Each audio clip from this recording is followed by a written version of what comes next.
You have vision, you have drive, you have discipline, and you have a real sense of where you want your work to go.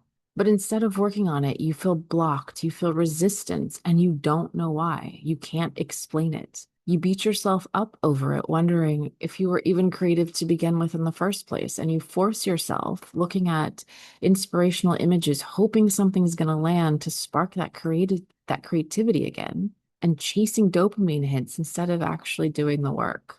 I found over the years in my own career and working with other creatives that there's usually one belief that we've kept within us that is so outdated and happened and probably was built long before we even realized it that holds us back.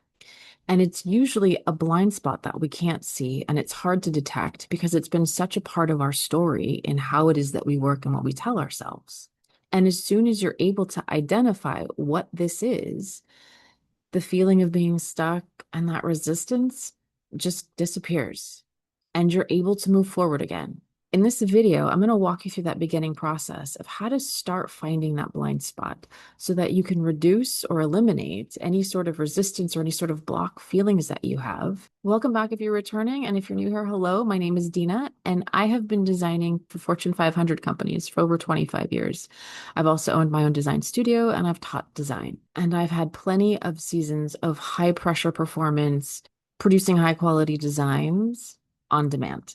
And now running my own business, I started to feel that same resistance and that same block starting to get in my way. I'm driven, I have a vision, and I don't have time for that. So I did the only thing that I knew how to do, which was study myself again.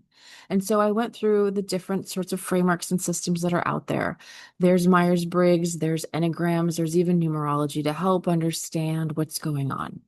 And they're all valuable and they all give you a slice of who you are, but they also kind of put you in a box and they put you in a category of one of many. And there's something unique about creatives, specifically in the way that we work. And especially, we need to take in consideration our lived experiences and how our body reacts to certain things that none of these systems really can cover because they're too general. And they never really get specific in that undeniable version of you.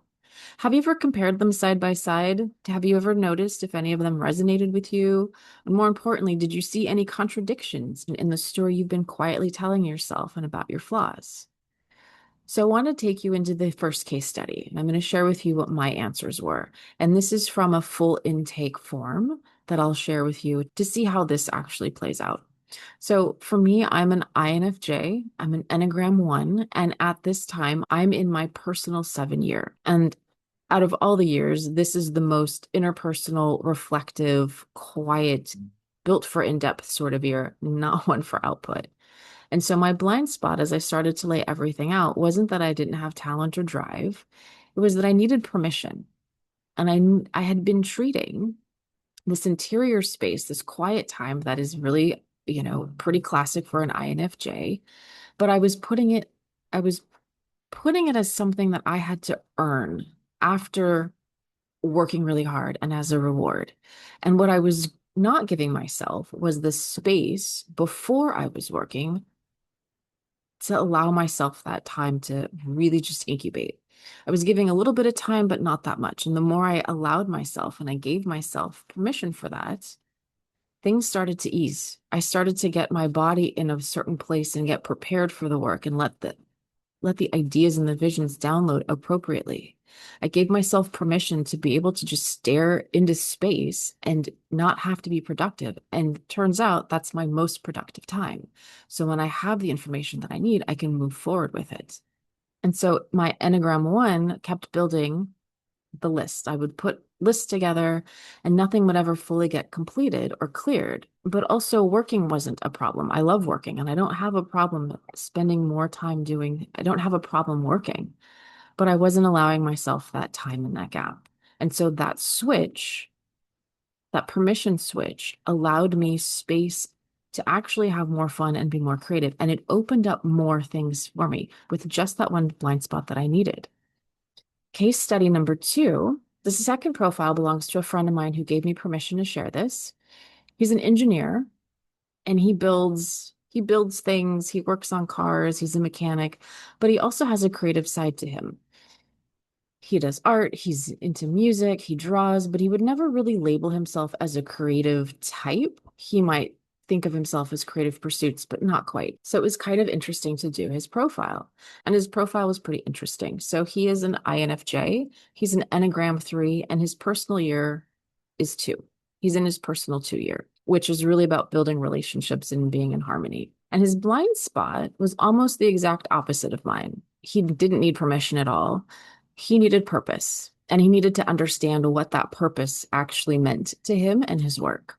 An INFJ3 doesn't create for the sake of creating. There needs to be a real problem to solve, a real goal that is attached, worth reaching. And so when a project has lost its reason, its meaning, its purpose, he doesn't just slow down, he shuts down completely. And he had quietly read that as a personal failure that he wasn't following through, and it wasn't. His system was never broken. It just needed a reason to keep running. So for years, he told himself was much simpler and actually kind of harder and harsher, that when he had started something and failed to finish it again, that was a failure.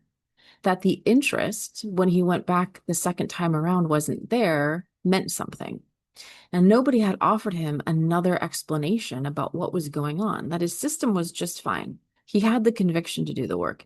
It just was the purpose. Once the reason was gone for doing the work, his engine stopped running. He completely cut off from what he was doing. And that's not a flaw. That's the whole design working completely. And once he understood that, then he was able to make one quick pivot and be able to focus and actually finish projects that he started because he understood the reasoning behind how he was misreading his own pattern.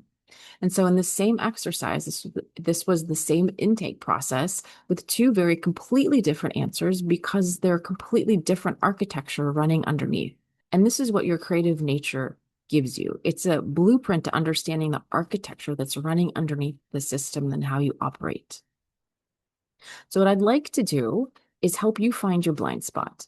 Now, these are just the 5 main questions that I think are the most important. So it's not as in-depth as the intake. This is also a general video. So I just want to guide you through a few really important questions so that you can start looking at things for yourself and seeing where you can find your blind spot. So we're going to walk through, and the whole purpose of this is just that you gather information first. We're not analyzing anything yet. And then we'll look at the tension in between the answers to see if we can start finding the blind spot. So bonus if you already know your Myers-Briggs or your Enneagram number, but it is not required to do this exercise. All you need is a pen and paper and just to be honest with yourself. And if you do know your Myers-Briggs or your Enneagram, it's just a really great reference point that you can measure up against your answers to. Number 1. Think about how you've worked in the past and if you've quietly called something a personal failure, not just a type trait or a personality trait, but something that you've apologized for, or maybe you thought you had to fix. And so here's what I mean by this distinction. A type trait is something that you'd expect from your personality, like an INFJ just needing solitude. A personal flaw is something that you've decided you feel is wrong with you. And it's not just how you're built. So something like laziness or being inconsistent or procrastination or being too much, not enough, or we're putting judgments on our behavior. In answering this question, look to see if there's any flaws that you have been putting stories to, and just start writing them down. Question number 2, describe a recent moment of real creative stuckness. Not the feeling you had, but the facts. What was literally happening around you at that moment? And this one is so easy to answer wrong, so let's be specific. So we don't want answers like, I felt overwhelmed, I was anxious. That, of course, is a natural thing that you would feel. We want to write answers about what was actually true in the room. What was the scenario like? Were you working alone? Were you with other people? Were you building a project on your own? Was it assigned to you? Was there a deadline attached to it? Was it open-ended? Did you eat enough? Did you get enough sleep? Did you move your body that day? Just write down all of the facts and everything around the scenario and when you felt stuck in your creative process. The feeling is data that you already know, but the facts are what most people never really look at around the situation. And that's usually where the pattern is hiding in. Number 3, What does your body do right before creative work? Pay attention to your jaw, your breath, your shoulders, the restlessness in your body, and what's actually true. And this is really about the moment right before you create, right before you're present with your work. Really just take notice of the subtleties happening in the body. We just want to, again, write the facts. What's happening? What's going on? What's changing within us?